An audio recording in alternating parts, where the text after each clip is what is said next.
I'm going to show you how to make these creative stuffed stocking cookies. Before we can add our dry ingredients into our wet ingredients, we need to mix them separately. This will ensure that, in particular, our baking powder is fully incorporated into our flour before it has a chance to clump up in the wet ingredients.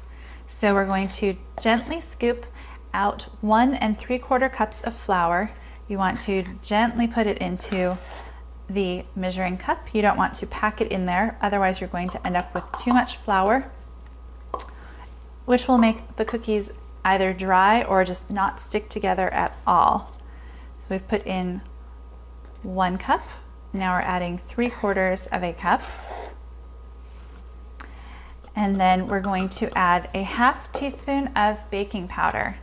The baking powder also, you want to have a nice level measure of this. Fortunately, the can has a leveler on there. Get that in there.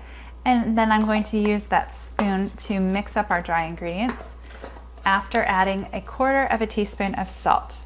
The salt will just temper the sweetness a little bit. You won't get a salty taste at all. Be careful not to overfill that. And then we're just going to gently mix this up. It doesn't have to be perfectly mixed. You wouldn't be able to tell anyway, since everything added is a pale color. You just want to make sure that the baking powder and the salt are distributed amongst the flour so that when it's added to the wet ingredients, that you don't end up with it clumping together and not being mixed throughout our cookie dough.